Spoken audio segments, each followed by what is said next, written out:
Should be live now. Welcome to everybody who's joining us today. Just making sure that everything's set up and working. If you're with us on Zoom, please feel free to share your camera and let us know that you're here. If you're here, send a comment, drop a hi in there just so that I know everything's working. That would be great. Today we're going to be looking at a number of things. We've got a fair bit to get through. I do want to just sort of highlight that this particular piece that we're talking about here today, whilst this concept can work for any business, any type of business out there that's a service business, no matter what size it is, and I've worked with businesses from 5 to 10,000 people over the years. What we're really focusing on today is that sort of 10 to 100 sort of bandwidth of staff, and the specific things we'll talk about today relate to that. So if you have less than that, of course, it's still going to be valuable for you, and it's still going to work for you. And if you have more than that, then we probably need to look at some other things here as well. But we can certainly talk about that at another time.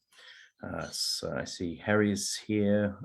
Maybe just drop a hi if you're here or a like, and we'll make sure that we can see who's here and what you're doing. So maybe one thing you could do is just let me know how many people you have in your business. Maybe just drop a number into the comments, and that's going to help me understand who we've got with us and the sorts of things that are going to be most valuable for you.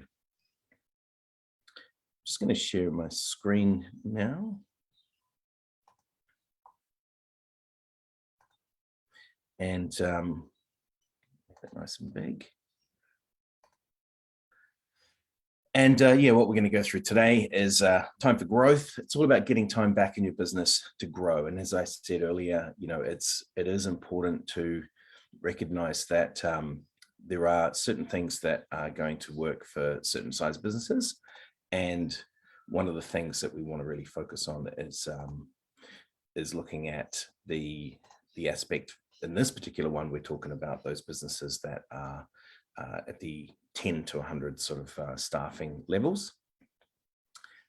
The thing that I would like to also talk about today is really to focus on why we need time for growth and the things that stop us from growing. I think that's a really important aspect. And, we're going to talk about, fear. We're going to talk about freedom. We're going to talk about why you should get off the tools from a financial point of view, what makes sense to get off the tools. And then we're going to talk about the things that you need in order to be able to get off the tools effectively and profitably, right? So we've got to know your numbers, you've got to leverage your people, and then, we can wrap up. And I've got final Q&A here, but, please feel free to drop stuff into the box there, the comments, if you have any questions, and I will address those as best I can.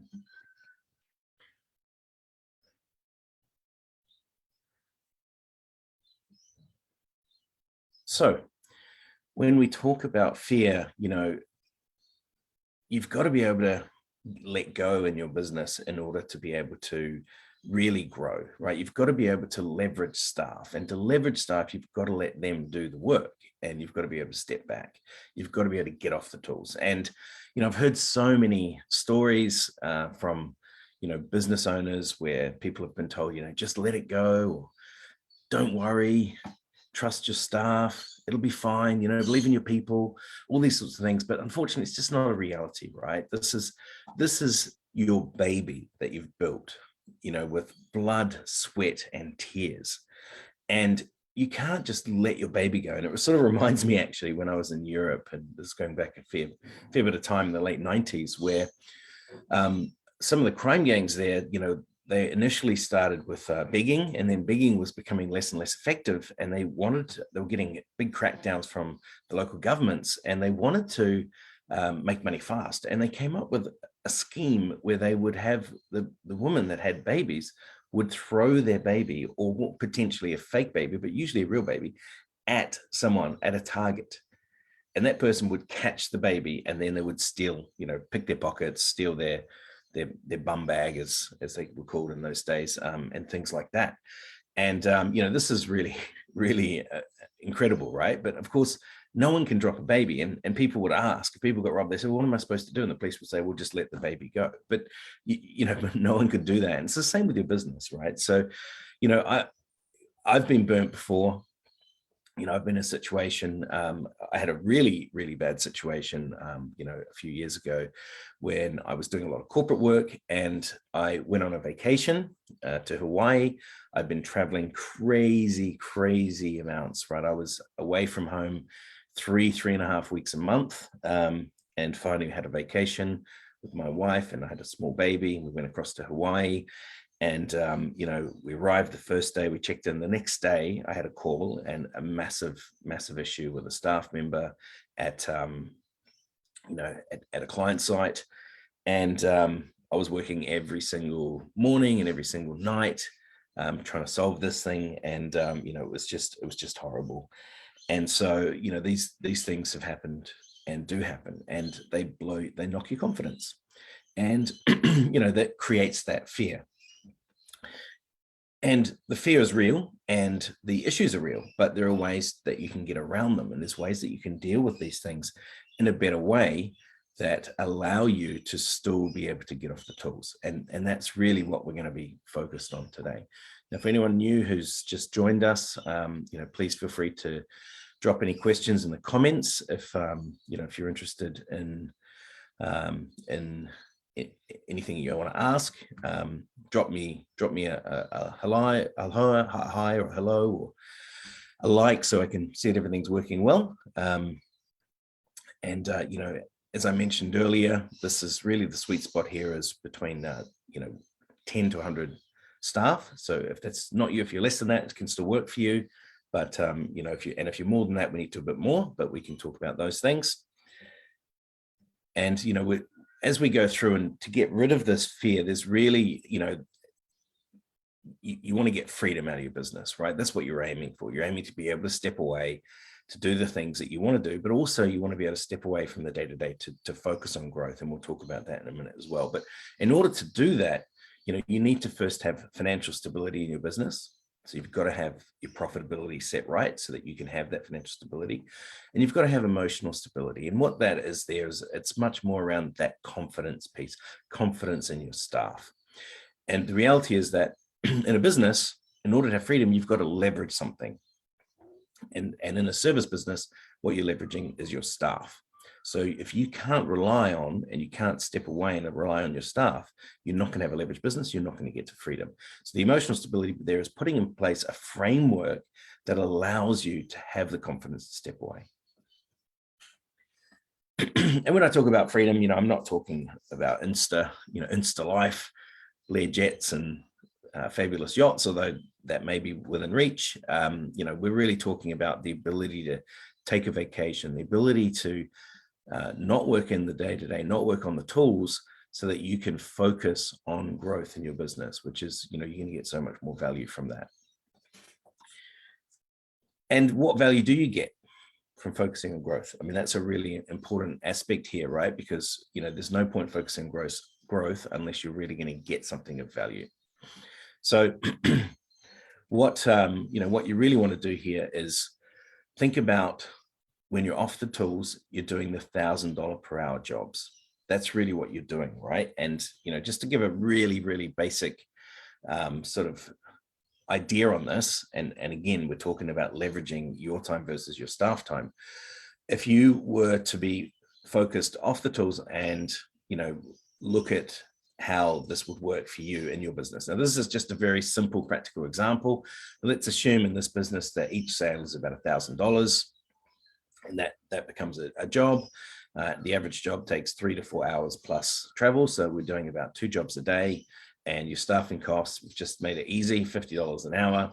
And we're saying that your margin is about 50%, right? So that means on the $1,000 job, about $500 goes to cover costs, and about 500 job costs, and the other 500 comes back to your business that you need to take your overheads and some other things out of that. So if you're off the tools, and let's say you're focused on sales and you're able to get 5 sales a day, then you're talking about $5,000, 50%, you're talking about $2,500 in that day, so $250 an hour. Now, if you're running a business with 10 or more staff, $1,000 a job, you will definitely need 5 sales a day or more. So this is a very realistic example. Now, if you were on the job, 10 hours on the tools at $50, one way of looking at it is that you're worth $500 versus $2,500. Another way you could look at it and say, well, no, there's still a profit here. So you'd say, okay, well, 10 hours on the two jobs, that's $2,000. And that's going to give you, your 50% margin, that gives you $1,000. So that means that you're now on, $100 an hour. Now, to put that into perspective, if you're off the tools, let's say you spent half the day focused on sales, and you spent the other half of the day looking at some sort of future products, some sort of future growth, or maybe refining the way in which people deliver to clients. You're still going to be ahead of the game, right? You're still going to be bringing in more value than $100 an hour, plus the future value. So, really being focused off the tools, adds so much value, and you cannot scale. If you're on the tools, you cannot scale, right? And this is the biggest thing. You need to get off the tools to be able to scale. You've got to be focused on those bigger items, on those things that bring in larger amounts over longer periods of time.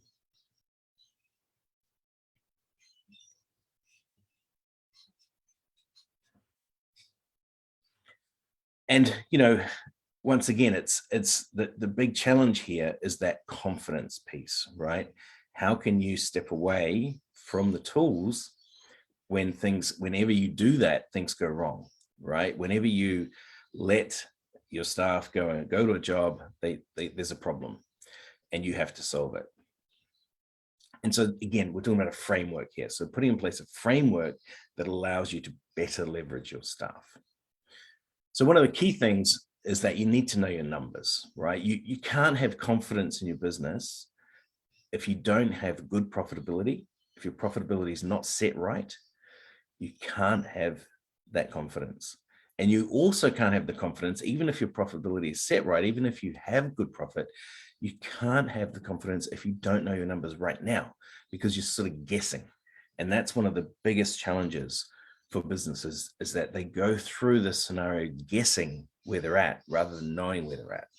And if you're guessing where you're at, you can't have the confidence, right? It's really, really difficult for you to have that confidence.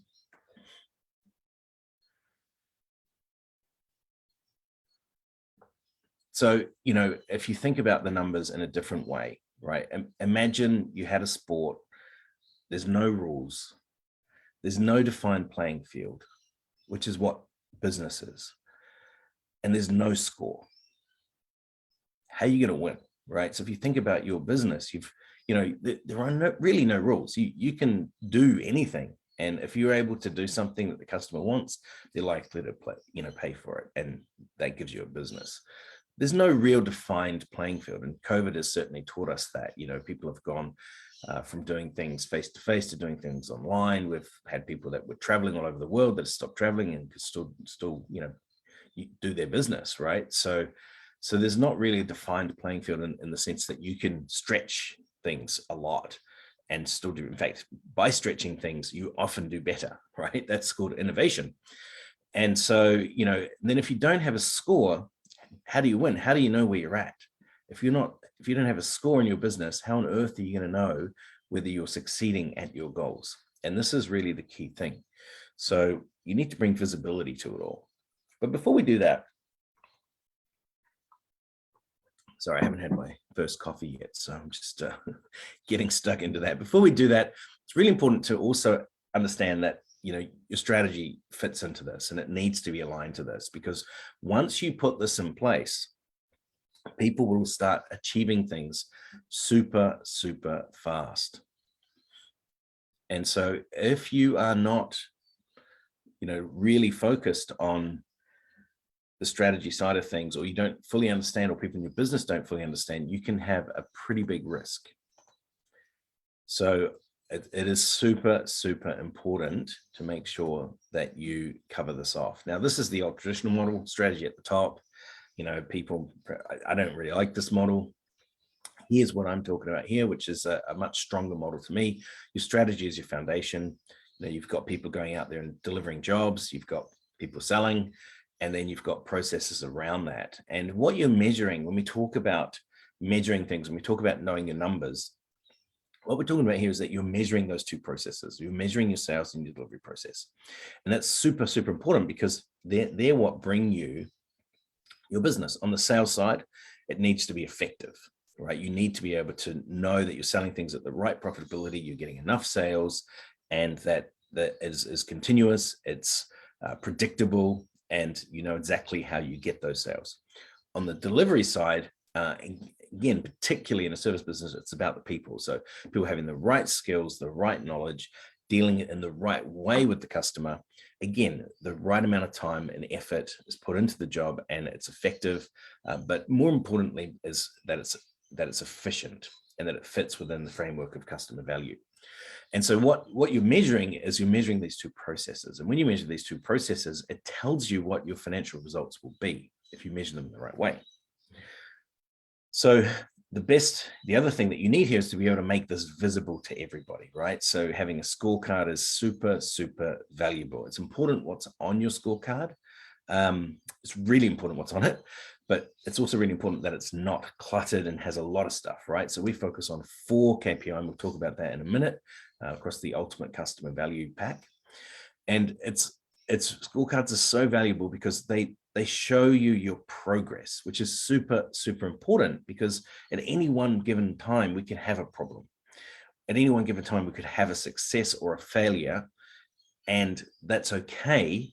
But we want to make sure that over time we're improving, right? Over time, we're heading in the right direction. And that's really the critical piece. It also allows you to focus on, because we're measuring the process, it allows you to focus on the process, not the people. And what that does is engages people to be able to come up with ideas, new ideas and innovations to support your business. If you focus on people, Bob, you did this wrong, you're not going to get the innovation that you want, right? What you want to be focusing on is, okay, we had an issue. Why did it happen? How did it happen? How can we fix it? And you know what you'll find then is that people will start to be able to provide you with those answers. Or you might say, well, I know that, Mary, you had a job like this last week and it went really smooth. How did you manage that? Now, the guys that did the job this week, did you do it the same way? You know what I mean? So there's ways that you can approach this that takes it away from the people, which allows them to then start solving the problem. The other key thing is that, we recommend 4 KPI. I've seen scorecards with 50 KPI. Nobody knows what they should focus on. Nobody knows. So really important to distill it down to those 4 customer value KPI. Now, it's important also to recognize that this doesn't solve problems, right? Scorecard doesn't solve problems. It's not going to solve your problems. It's going to give you the direction. It's going to give you a pinpoint of where to look and who to speak to and how to go about solving the problem, but it's not going to give you the answer. And we'll talk about that in a minute. Now, they really work. Scorecards really work. And I'm such a huge, huge proponent of them because they work so well. And this is why your KPI on there is really, really important, because people will start hitting that KPI really, really quickly. And, I a number of years ago, I went to business, a very large business, and they had a situation where they were making great sales, but everything was at a loss. And, this is a big construction type company. And they did sell a lot of their jobs at a loss in order to get longer term maintenance contracts. And that was fine. But they had a new product that was really designed for smaller sort of developments, and they were losing money on it. It was going well, but they were losing money. And, the KPI wasn't set right. And so people had the opportunity to sell it at a loss, and they did that. And so, when looked at it and immediately could see the problem, that the KPI was not aligned to the strategy, right? The KPI was allowing people to run with this product and make huge amounts of sales, but at a loss.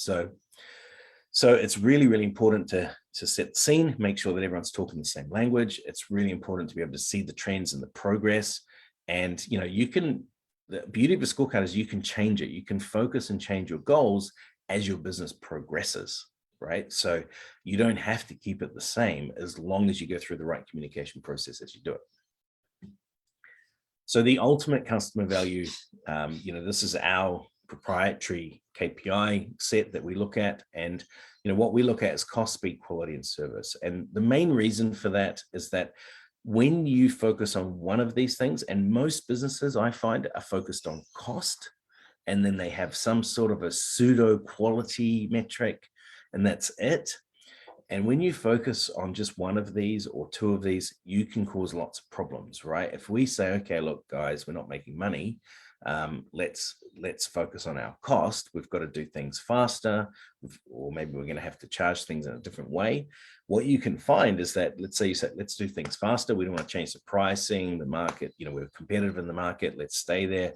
But let's do things faster. You may find that, okay, you increase speed and you reduce cost, but the quality may go down. And if you're known for having a certain quality, or if you start having a lot of callbacks, it's actually going to cost you more in the long run. Or you may find your service goes down, where now your staff, because they're rushing, or they feel like they're rushing, they're not handing out those flyers for future work, or they're not chatting to the client about making sure that they're comfortable or happy with the job that was done.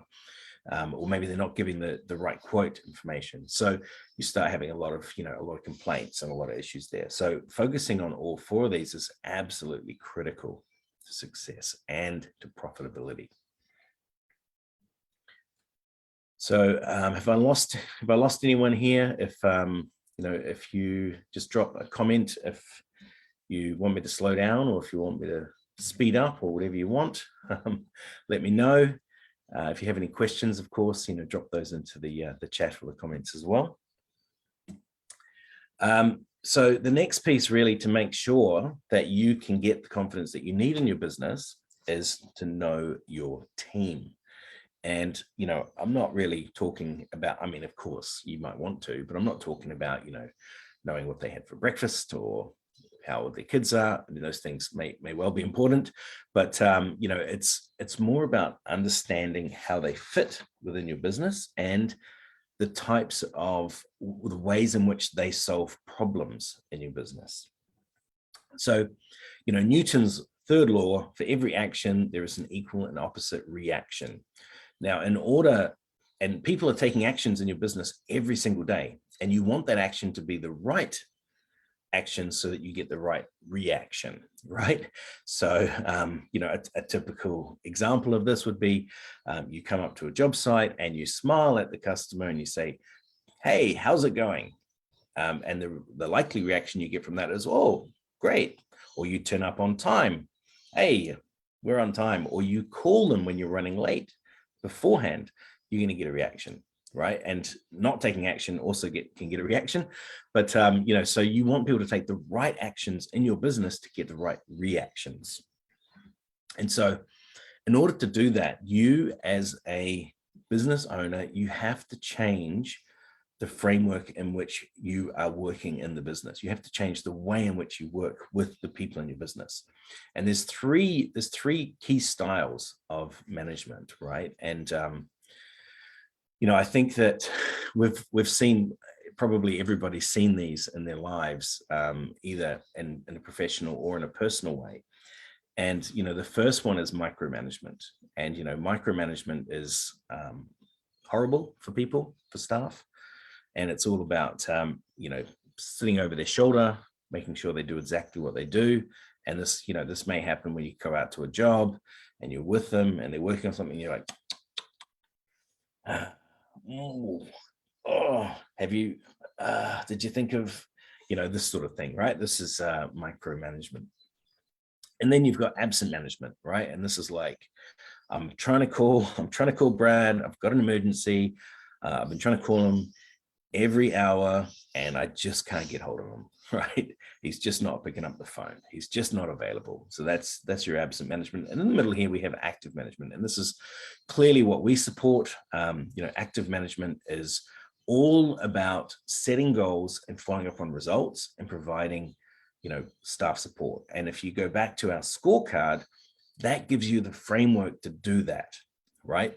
Now, again, it's important that your scorecard is linked to your strategy. We'll talk about that in a minute, but it gives you that ability to then use that as a tool to get to set the goals and follow up on results, because you set the goals in the scorecard and you follow up the results with the scorecard. So, what it does is it starts to drive that responsibility down through the ranks of your business. And it also encourages participation and commitment from them, right? Because now they want to achieve the goals. They know the strategy, they want to achieve the goals. So it drives that participation, that commitment. Now, it is important, really important, to make sure that, that you get alignment when you create this sort of framework, right? Now, the framework will provide alignment. You've got to make sure it's aligned. And, it is important, because if you've got a strategy and it's aligned to your KPI, but you've got no active management, you're not going to get any action, right? You're not going to get the right actions. And the way I look at this is that, if I was to be thrown into a situation today that I've never been in before, and I've got to make a decision, right? Maybe I go to a client site and there's a situation that's happened I've never seen before. Let's say there's a fight, a physical fight between the apprentice and the owner, right? And I've got to work out, how do I deal with this? And the only way I can do that, if I'm not clear on understanding what I'm being measured on, not clear on my strategy, is to look at my past and say, what have I learned from in the past? What have I learned from my parents or my family or my wife, or, whatever it might be, to deal with that situation? Now, that's an extreme situation, but you think about every single day I'm going to work and things are coming up and I've got to deal with them. If we don't have this active management and piece that realigns people, that lets them know what actions they should take in specific situations, they're never going to know. They're just going to keep using their judgment based on their previous employer, based on a conversation with the partner at home, based on whatever it might be, which is not what you want. You want it based on you and your strategy. Now, if you have active management and measurement, and it's not linked to your strategy, you have a massive risk of the lack of direction, where people can run off. And as I said earlier, business making lots of sales, all of them are losses, running in the wrong direction. Fantastic success because they're making the sales and everybody's high-fiving and kumbaya-ing and saying, this is fantastic, we're achieving our goals, but it's not achieving the goals of the business. And then if you have active management and strategy without the KPI, what you're doing is you're running blind. So you're taking action towards your strategy, but you don't really know what the results are. And if you do that, then there's a real risk that you could end up in the wrong place. And really, this is the peak, right? Where these things intersect across all three of these, this is where you get the most gold. So just before we wrap up, any other questions from anyone? And we'll see a few things in the chat here. Looks like we've covered most of those things. So just wanted to talk a little bit about the exclusive offer that I have running at the moment. So I'm looking for 5 qualified business owners. And what I mean there is, we talked about the size and the components of this that are important. We're looking at time for growth. So we're going to get 10 hours a week back from your business to focus on growth. This is massively, massively valuable, because we will also give you the tools to grow your profit. How we'll do this is we'll have a one-to-one weekly session, which is pretty intensive, which is why I can only have 5 businesses join. You'll join our business community, which is fantastic. Lots of people helping each other out. You'll get all the tools and templates and models and everything you need. We also guarantee results. So if you don't get 10 hours back from your business within the 20-week time frame, we will keep working with you for free until you do. And we've got some exclusive bonuses. Now, next year, this definitely, we're going to be looking at changing our prices. But what we'll do is, if you commit this year, we will give you a free 2023 strategy review to get you set up, ready to just kill it in 2022. And then what we're also going to do is give you a peek into the broader financial peak performance program, framework, which will just absolutely accelerate the profit that you get in your business. So two great exclusive deals that are really only available if you sign up this year. Look, you can get out there and get these things in place before Christmas. If you just put in place your ultimate customer value KPI, start your action tracking, you will get there really, really quick. Now, if you want a KPI grid, just pop KPI in the comments or in the chat, and I'll make sure you get that. And that will absolutely help you move forward. And then the other thing is that if you're interested in getting time for growth, just drop time into the comments or into the chat, and I will absolutely make sure that we reach out to you and have a chat, make sure that you're right for us, we're right for you, and we'll take it forward from there. Right, I'm a minute or so over, which I apologize for. I'm going to jump off now. Have a fantastic day.